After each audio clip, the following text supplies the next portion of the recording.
To understand how better or worse the all-new Land Cruiser has become, we will compare it to the previous one, the TLC 200. By the way, this Toyota Land Cruiser 200 participated in the Clash of the Titans in a company with Mercedes-AMG G63, the Lexus LX 570, Range Rover, and others. The link to this video is in the description, or right now in the upper right corner. I also recommend to subscribe to my channel, because in the next video, there will be an epic battle. We will compare the performance of the four-wheel drive of the latest Toyota Land Cruiser 300 with a huge number of different SUVs on an obstacle that is already familiar to you. The footage has already been shot and will be uploaded on the channel in the nearest future, so please don't miss it. Now, let's get back to the topic of today's video. We will start our test drive with the Land Cruiser 200. This is a standard 2019 car with moderately off-road capable tires. It has a 4.6-liter V8 gasoline engine and an automatic transmission. As soon as we switched to the low range, the surround view system was activated. Check out the screen resolution, because on the Land Cruiser 300, it will be absolutely different. We easily overcome bumps and rocks underwater having such big wheels. But if it has some crossover, which normally has less ground clearance and suspension travel, we would have counted all the big rocks under the car. The Land Cruiser handles this obstacle with ease. For such a car, we need more difficult tests. We drove through a small pond and were climbing a hill with lots of grass. But grippy tires and a huge suspension travel allow us to easily cope this obstacle. Now we shift to a high range of the transfer case to understand the acceleration. The car slowly picks up speed, demonstrating good bump damping abilities of the suspension. But, to be honest, I was more worried about the low-hanging front bumper lip to avoid damaging it while swinging. The next obstacle is an ascent with a slope of 42 degrees. So we need to switch to the low range again. We've also activated the crawl control system. The driver can choose from 5 driving intensity levels. I have chosen the maximal one, and the car drives forward confidently. And now we have to drive downhill. The slope is so steep that you can't see where to go. The front view camera is exactly what you need in such situations to see what is ahead. We make a stop and look at what descent angle the car is standing now. And to check how fast the crawl control works, I'll put it in reverse and see what happens.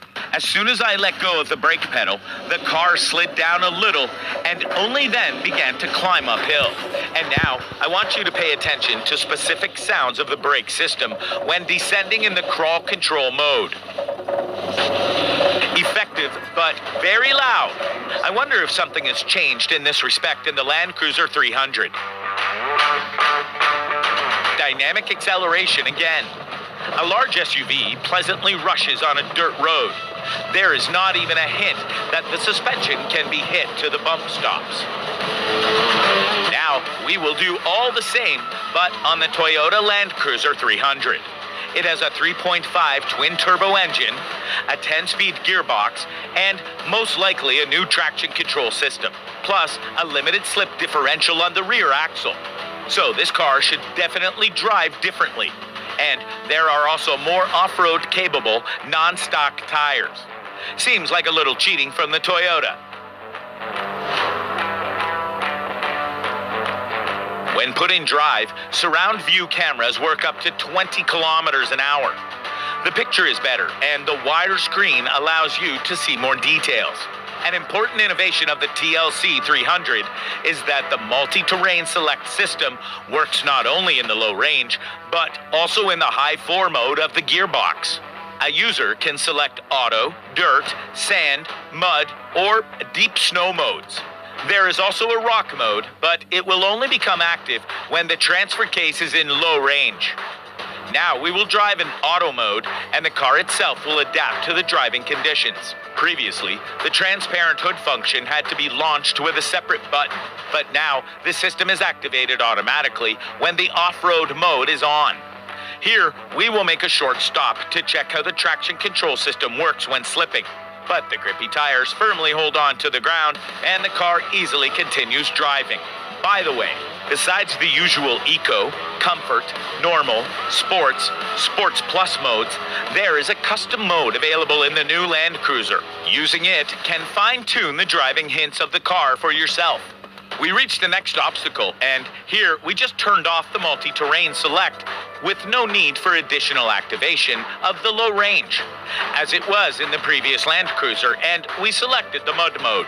Plus, for more serious tests, the Land Cruiser has the central locking differential. Its work was demonstrated to us at the very beginning of the test drive. But for our test, there is no need in locking the central diff. There was minor slippage of the front left wheel at the exit, but I think it is because of the different driveline than the Land Cruiser 200.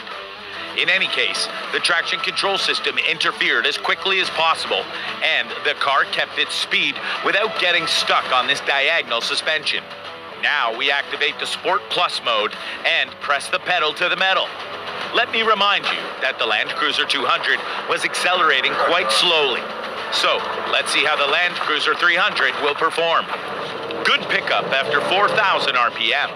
You can feel the difference with the Land Cruiser 200 without any measuring equipment.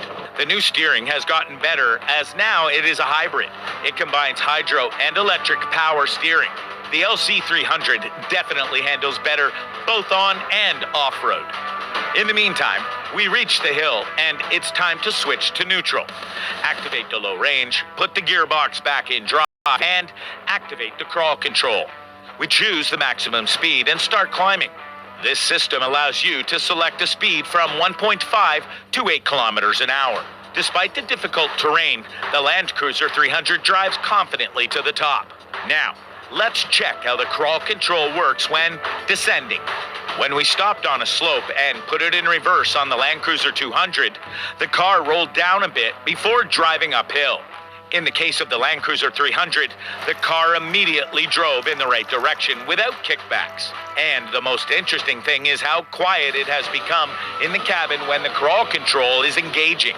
No more annoying brake noises.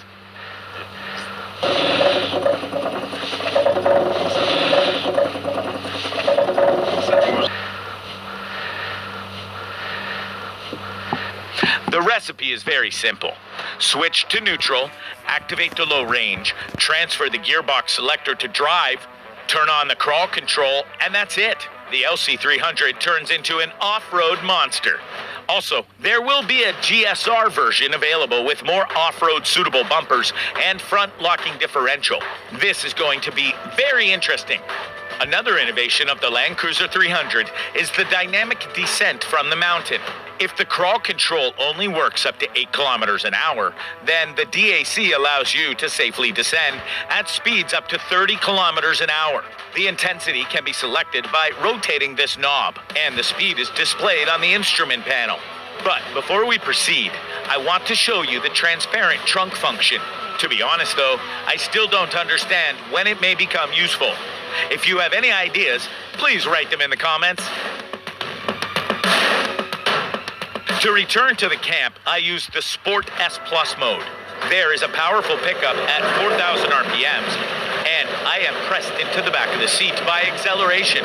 You couldn't even dream of this in the previous Land Cruiser. Perhaps some of you will say that these were the simplest obstacles. Let me remind you that this is an official event from Toyota Motor Kazakhstan, and in the next video, we will test the capabilities of this car on my